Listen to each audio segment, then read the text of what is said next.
Assalamu alaikum, Sawubona, Namaste, and welcome to our maiden edition of Tabloid Talk, coming to you from our Durban North studios.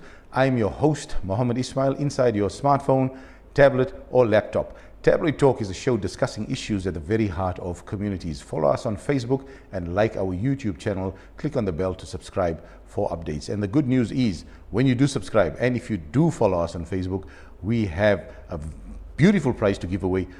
Details of the competition a little bit later, or rather at the end of the show. Making the news this week in South Africa, well, there's been some interesting issues taking place, but at least it's ending on a fair note with some positive news. Clicks and the economic freedom fighters have untangled their hair following a few days of protests. The Red Berets led a barrage of protests at Click stores countrywide over what it deemed racist hair advertising. With the hair story blown over now, the chain store has agreed to donate sanitary pads, award scholarships, and replace the offending hair brand with locally produced products from South Africa. Good news for journalists was that President Cyril Ramaphosa said that South Africa must uphold the rights of journalists. The president was talking to the South African National Editors Forum earlier this week. I'm hoping now that this sinks into the heads of policemen who does not or who will not trouble journalists when they are taking photographs or shooting videos at crime scenes or any other way. Thank you very much for that, Mr. President, and it does please me. South Africa has lost two of its struggle icons. Human rights advocate George Bizos died at the age of 92.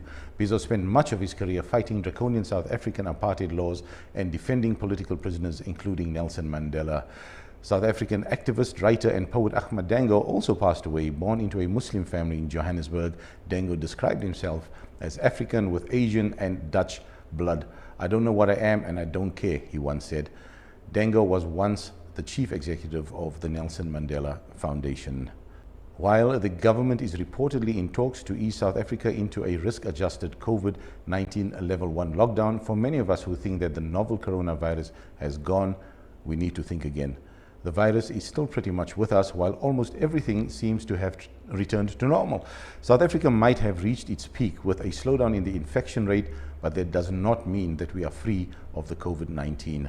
Figures are peaking at around 450,000 odd mark, with an average of about 2,000 new cases reported a day.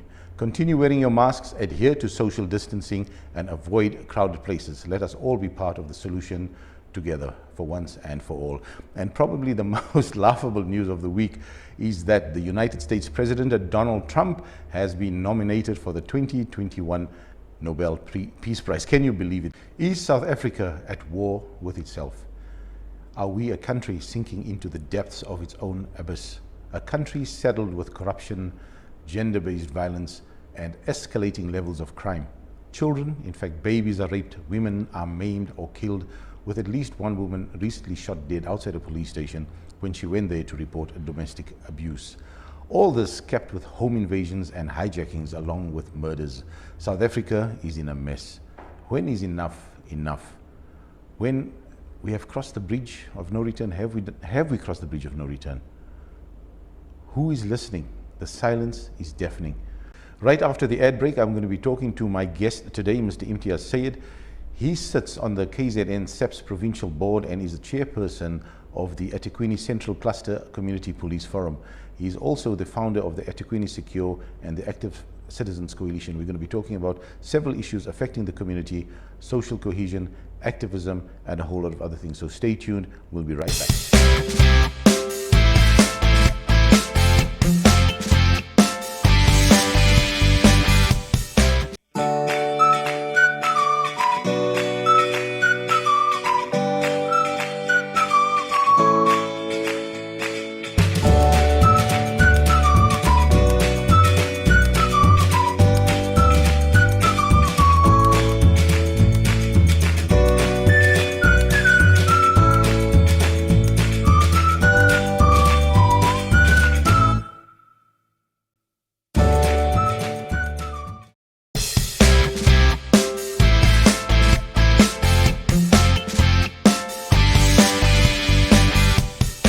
With me in the studio today is a crime fighter and activist, Imtiaz Syed. He's also a board member of the KwaZulu-Natal Community Police Forum Provincial Board and chairperson of the Durban Central CPF. Imtiaz is founder and member of the eThekwini Secure and the Active Citizens Coalition. I sometimes think that Imtiaz is the sheriff of eThekwini. Imtiaz, welcome to the show. Thank you so much. Would you think you're the sheriff? I wouldn't really call it the sheriff. I just do what I do. I'm not too sure. There's many names people have for me. Yeah. But I let them just name me and I just continue doing what I do. Okay. So just for the sake of viewers, we are socially distanced. We don't have our mask on, but as you can see, my mask is right here.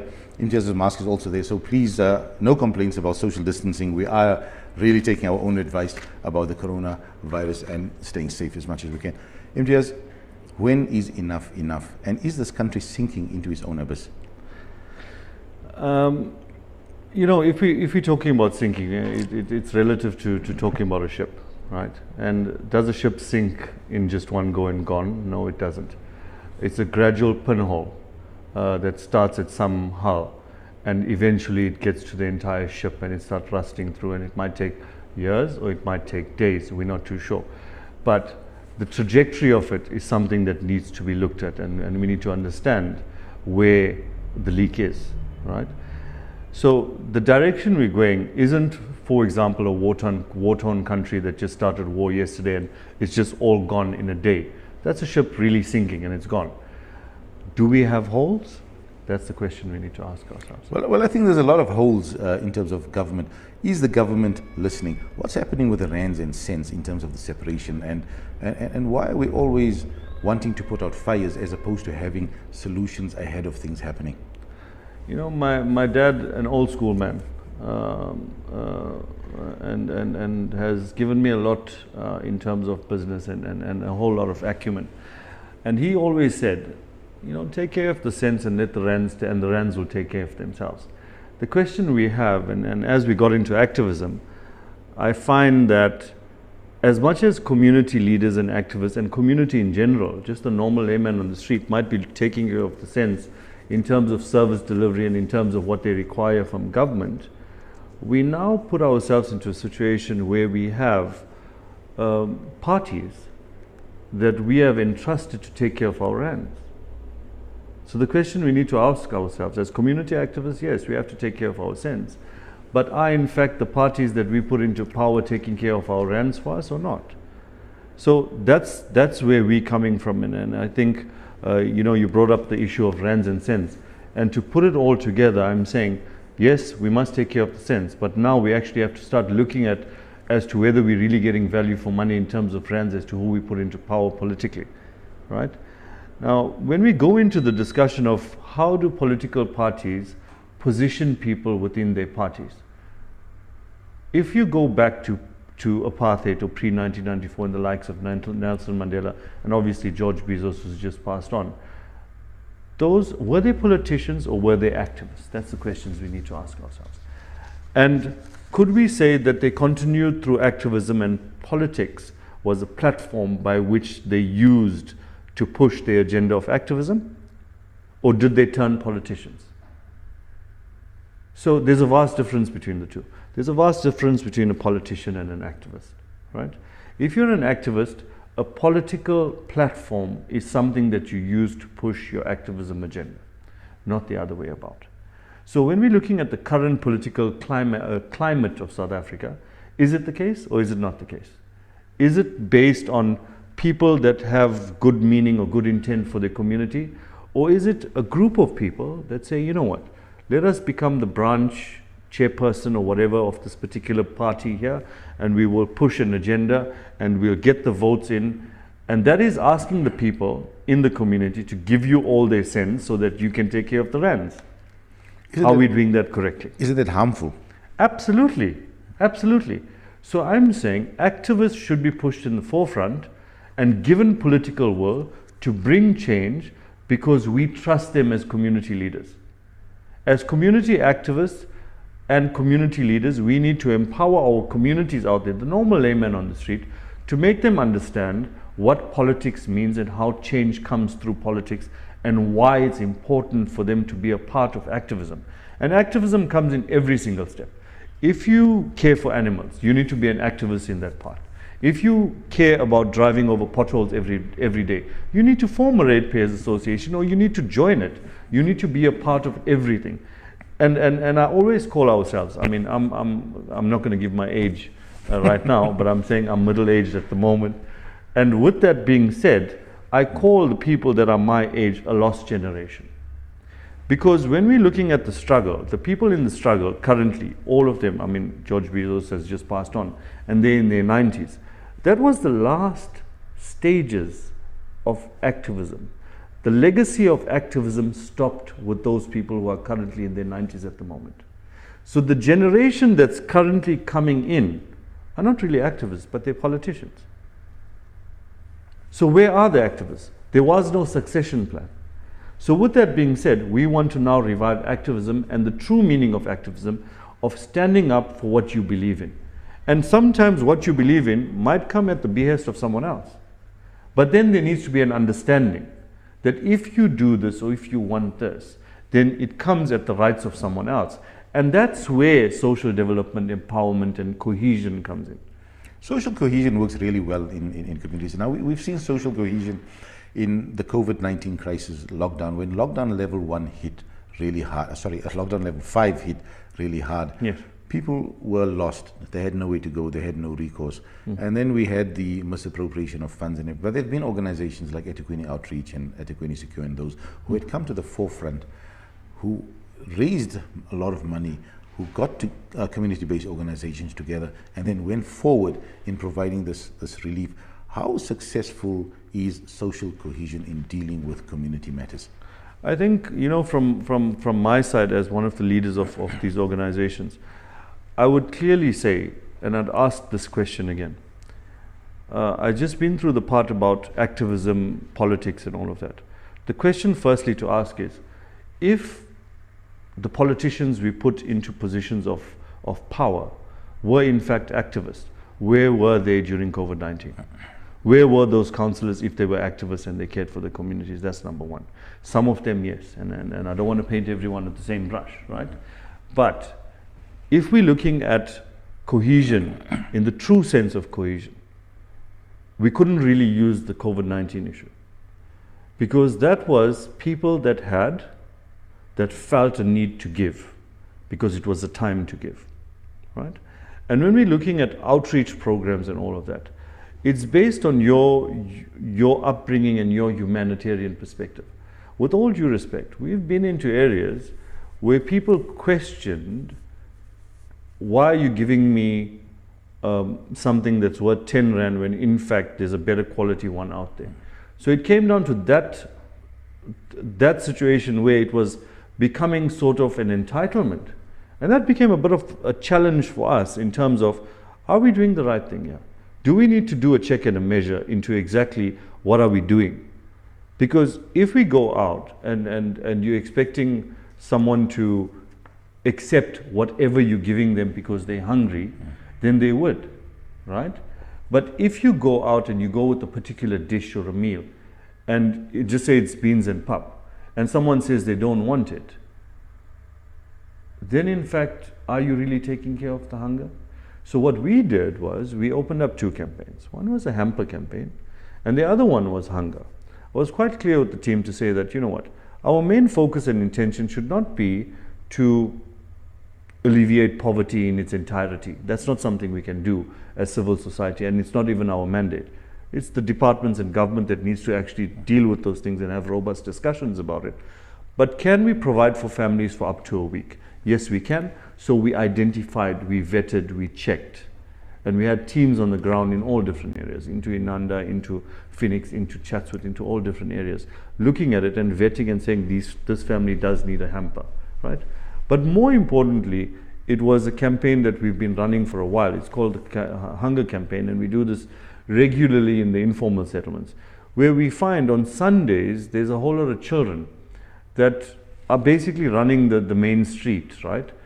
And based on the fact that their parents could have went out last night or whatever the scenario is, but they're all out on the street and their parents might not call them home, or they might not go home when they're hungry. And we'd go out, and it's called Feed the Children campaign, where we go out with food and we only feed 300 or 400 kids, right?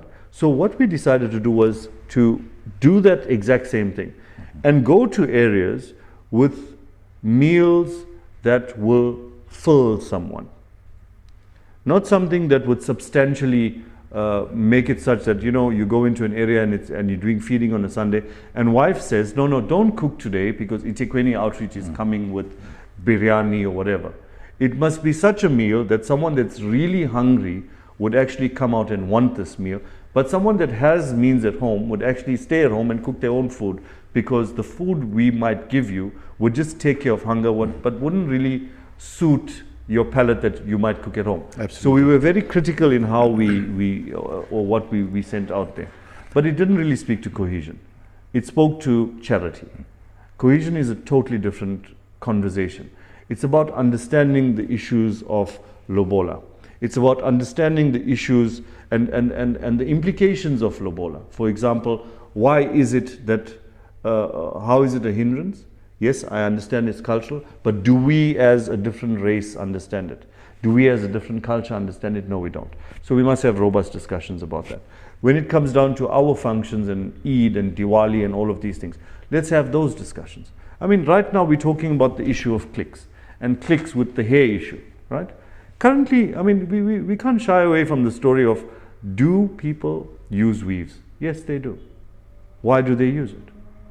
Is there sort of a stigma around keeping your natural hair?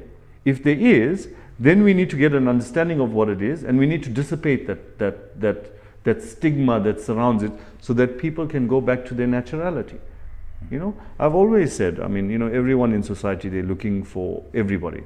You ask anyone, they basically just have one thing to say: all I want from life is to be happy, right? And I always said that there's 5 aspects to it, and the most important aspect, I'm not going to go into the other 4, but the most important aspect of being happy is yourself. Absolutely. It seems that we are afraid to embrace our tradition, and I think that's getting lost. But Imtiaz, I just want to go back again and touch on the issues of service delivery. We discussed it earlier, and activism. Everything is all packed together. We're unpacking it here as we speak. Service delivery has been a sore point in communities for a long time, and we know in Durban itself we are sitting with infrastructure that is ailing, and we've got pipes that's bursting on every street, 3 or 4 pipes and everything else. How do we address this as a community?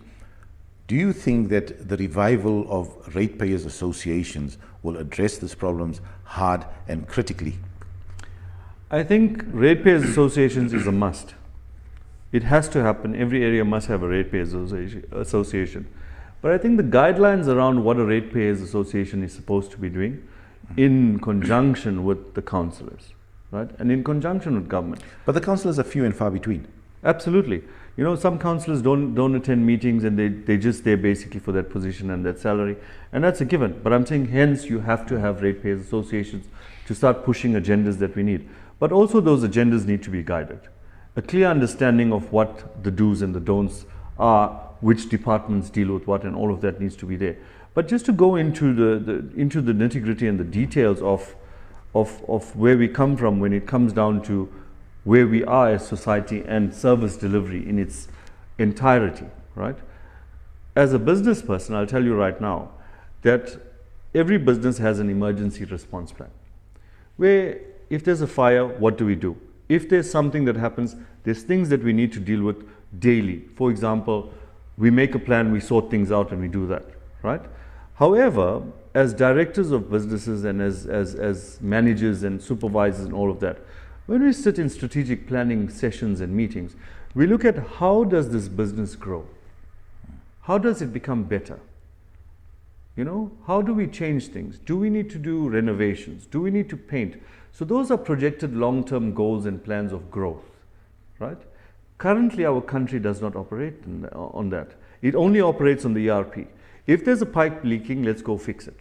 If there's a pothole, let's fix it. So currently, right now, if you go through the roads of Overport, right, the light poles that are standing there are still from pre-1994.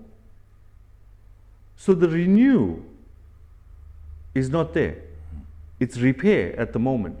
We haven't come to, as a country, into replace. So we haven't moved forward at all. Yes, there's bridges being built and all of those things. Yes, our community is growing and all of that I get. But there is no strategic plan to change ailing infrastructure, for example, in the Overport area. It comes down to the cost of the ratepayer within the district and within the ward. If there are 100 leaks within a particular ward, where do those contractors get paid from? It gets paid from municipality. It comes down to how much did this ward cost us in terms of water repairs for a particular month. You cannot look at government as government needs to be run by politicians. Politicians need to be well versed in business in order to run a country, because in fact a country is business. And then when we're looking at, all we really see is ESCOMs failing and South African Airways and all these SOEs. Yes, there's problems here and problems there. But if you look at eThekwini municipality and the water department, they are an SOE. They're a state-owned enterprise. They charge consumers for a particular service, and they are supposedly supposed to be delivering that service. Is that service sufficient? Are the funds being utilized properly? Those are things yet to be investigated, yet to be looked into. And those are the questions we need to ask ourselves at Ratepayer Association levels, right? But we wield the power as voters. Yes. Why is that not happening?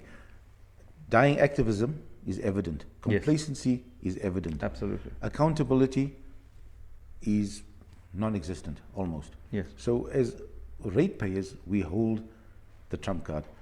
What's going on? Action ought to speak louder than words, but it seems that's not happening. So every community-based meeting that we have, whether it's CPF or any other meeting, it's only a talk shop, because what comes out from there? There might be a plan in the meeting, but that plan generally is not executed, and even if the community tries and execute that plan, the powers that be shuts it. What's going on there? It still comes down to the sense. So let's be clear here. We as community, you guys must take care of the sense. We'll sit and we'll listen to you. We'll take care of the rands, right? However, do we have authority to decide? Not dictate, decide collectively on how the rands get used. We're supposed to. Now, here's the issue we find with ratepayers associations and any civic body, any organization that you form for the benefit of community. It's not a collective understanding. It's not a coordinated understanding. It's not one voice. So in a particular area, like for example, Newlands or Reservoirs or whatever, or Clear Estate, we might have a ratepayers association that's there, but they're only concentrating on the issues that they face, and they're trying to deal with those issues internally first and foremost, and then trying to find municipalities or government departments that can assist them with their problem. What we are saying is that if there is a body, and we're planning to form this body, that consists of all the ratepayers associations, and we have one identification platform to say that in these ratepayers associations, there are common challenges with water issues here, then let's take that information to government and say, there's challenges with the water infrastructure. What are we doing about it? What are the short-term solutions? What are the long-term solutions? What are the time frames by which people can get resolved to their water shortages or their water cuts? When we have load shedding at the moment, with all due respect, we have load shedding, right? And as a society, we accept that as a normality. It's normal. We actually plan for it. Guys, you know, between 2 and 4 today, we're going to have load shedding. Make sure your cell phone's charged. Make sure this. How is it normal? We have normalized these things. And that's a problem. It's an abnormal society living in a sort of a normal. I just want to go back to some of the community police forum actions. And we were talking about dead community activism and talk shops. Why should civilians, or why are civilians now doing the job of the police? I wouldn't call it, I wouldn't be so harsh as to say doing the jobs of police. I think sitting on the platforms that we do sit, we currently know what our lanes are and we know how to stick in them, right? And I call it stick in your lane. You know, when we speak to neighborhood watchers and CPF members, we say, you're not the police, right? And everyone uses this idea of eyes and ears, eyes and ears. I firmly believe that community mobilization towards policing, because people just need 2 things. There's only 2 things people require in this country. The first one was to ensure that we are safe and secure. Hence, we formed eThekwini Secure. That was the priority, to ensure that safety is given to communities at large. That sense of safety, that feeling of safety, to know that someone has your back, right? Because when it came down to us speaking to communities, it became the norm of saying, but you know, the police are this and that and whatever. So we planned to say, okay, We will form neighborhood watches, but we'll also ensure that police do their job. And how do we do that? Through the Community Policing Forum, because it's the only mandated platform by which communities can speak to police, right? However, the accountability aspect to ensure that services are delivered, because what we need to understand about South African police service today is pre-1994 it was the South African police force. And in a force, there's no consultation. It's what we do and what we say. As soon as we came into a democracy, it became the South African Police Service. And in order to provide services, you need to understand what your client requires. And with that comes the Community Police Forum that speaks to exactly that. It's the community and it's the police and it's the forum to get an understanding of what services we require. Now, the questions I have personally would be, why is it that post-1994, the only government department that actually excels, and if you walk into the offices, is SARS? If you go to Home Affairs, we've got issues, we've got queues. If you go to South African Police Service and you go into the CSC, you've got a hard bench to sit on like a criminal. How is it, why is it not welcoming? So the only concentration was, let's make sure that the department that collects revenue actually functions properly, and every other department you can lack, that's fine. So we are saying that the service needs to be put back into South African Police Service, right? And how do we achieve that? By mobilizing and getting a clear understanding. So when SAPS knows that the community is mobilized and they're activated, then they're fully aware that there's a certain level of psychological accountability. Not accountability in terms of you are answerable as the station commander to the community. Yes, you are. But psychologically, we need to bring that to you. And that's what we do. Let's talk about a little bit about the alarming rate of crime. Now, you know, for as long as I've been in journalism, whenever I walked into a police station or spoke to a police spokesperson, they always told me that there is nothing to be alarmed about. But in any community, one hijacking is too much. One home invasion is too much. One murder is too much.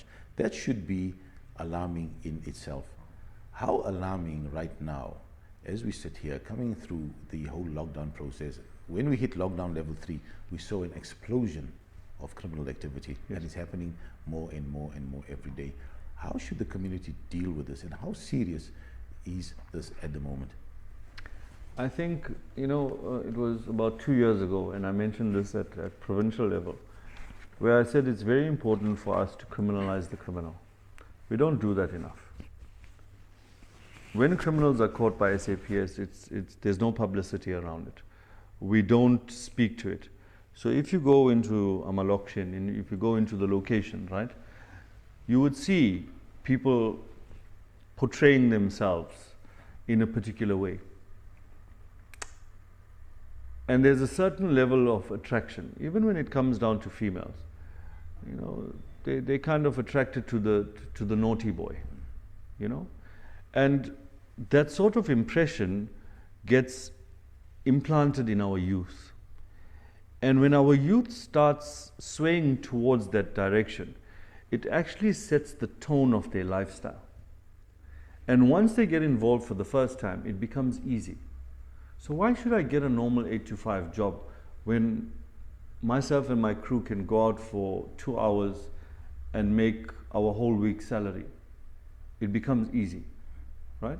So the mentality and the attitude of communities needs to change towards us getting an understanding as the so-called normal people that don't do criminal activity, to start ensuring that we protect our youth. And we inform police through the channels that they are. If you don't trust the police in your precinct, no problem. You've got the cluster. Start sending out these emails. Even if you want to, open up a fake email account and send it off because it keeps you anonymous. You've got your SAPS WhatsApp numbers and all of those things. So there's many platforms by which you can report. But it's about analyzing things, and it's about understanding things, and how do we bring change to criminal activity within society. And then we come to, I mean, I was asked a question, are Indians being targeted by criminals? No, we're not. Because a criminal is an opportunist. If he needs something, wherever he can get it, he will get it. But then it also speaks to supply and demand. So, can I go shopping to a meat market looking for vegetables? No. I'm going to go where the vegetables are and I'm going to shop there for it. So hence they would come into the Indian areas, the more affluent ones, and target those areas because that's where the meat market is. Absolutely. You know, so that's where it is. Just to touch a little bit on the youth, obviously we middle-aged, so like you said, you were middle-aged, Yes. remember that? Yeah. We middle-aged guys Yes. who've been there, seen there, done that, we cannot speak on behalf of the youth. The youth today seem to be a lost generation, caught in the fourth industrial revolution. And the cell phones and technology and the PS4s and 5s are taking them away from what really is affecting them. They'd rather make a TikTok video or some funny stuff on YouTube than addressing the issues that really affect them. How do we bring them back into a circle of responsibility? And the impressionable age that I think it's between the teenage years and 13 and something to that effect. Yeah. How do we sort of bring back a culture of responsibility? I think, you know, speaking to the lost generation, you know, I come from Overport, and on Brickfield Road when I was growing up at the age of 12 or 13 or whatever, we had a group of friends. There were 10 of us, and up to date we still like brothers, you know. And every day after school we'll hang out at the local shop. We'll play video games and we'll do all of those funny things. And as soon as the buses used to come with our moms and neighbors and all of that, we used to run across the road and carry the packets and go up.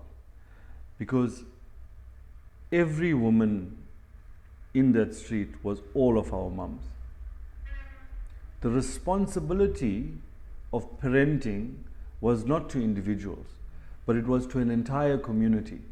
And we lack that today. The easiest thing for us to do is keep our kids at home and let them play with the PlayStation. Why? Because we feel it's too dangerous for them to go out. I'm saying we need to revive. I mean, currently if you speak to Parks Department and you tell them, you know, the park on the corner of Kenilworth Road or whatever, it's not functional. They'll ask you who uses it. Nobody. Our soccer fields, our stadiums, all of that. It's not used. Why? Because we, firstly, as society, have normalized fear. We are scared. You know, I've mentioned to the team one of the days, and I said, you know, we always say, know your neighbor campaign. What does know your neighbor mean? How can I just walk up to my neighbor's door and say, hi sir, how are you? My name is certain, and I live next door. No. So I'm saying know your neighbor should be done in a particular manner. A particular area, for example, in Earlsfield, in Newlands, should go out and say on this particular, you know, give it a particular date and a time.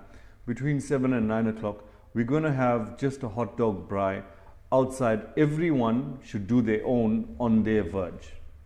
But that way, you get the neighbors now interacting over something that wasn't for the purpose of meeting, but was for the purpose of visibility and being outside. And automatically we start discussing things. And then where do we get empowerment and cohesion from? It's through those interactions. Because all of a sudden you realize that your immediate neighbor was a plumber.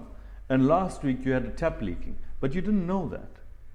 You know? So this is where we now start tending to start supporting each other in our street. You know, tell the wife, no, just phone the neighbor, he'll come across, he'll sort it out. And don't do this. Don't go because he's your neighbor, want to pay a cheaper rate. You know, don't do that. So let's build community that way. Let's support community within your own community first. So it's you always feed at home first. So that's the main thing, you know. So when we're speaking about these things, it's about that collective understanding. And I know I'm all over the place, but all of these things, they fit together.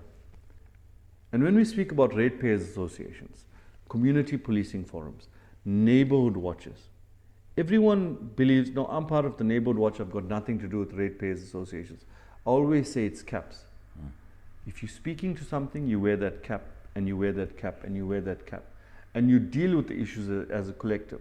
So once we all come together and get a clear understanding, and it's very descriptive, you'll see that all our issues are exactly the same. We need to feel secure, and we want value for money when it comes down to service delivery. That's the only two things we need, nothing else. Thank you very much, Imtiaz. So there you guys have it. Ratepayer associations can be effective if run properly. Community police forums can be effective if run properly, and all these structures put together can rectify the problems that that is affecting us in a community. Community activism is the tenet of almost everything that we do, but let's do it wisely. Imtiaz, thank you very much for joining us on the show today. It's been a pleasure speaking to you. Don't forget, folks, like our YouTube channel, subscribe for regular updates, and also follow us on Facebook. I'm Mohammed Ismail. Imtiaz, thank you very much. Thank you very much, man. And there you have it. A lot have been discussed, most notably activism or a lack thereof, the need for ratepayers associations, and what should we do as a community to make a difference. Are we in a slumber?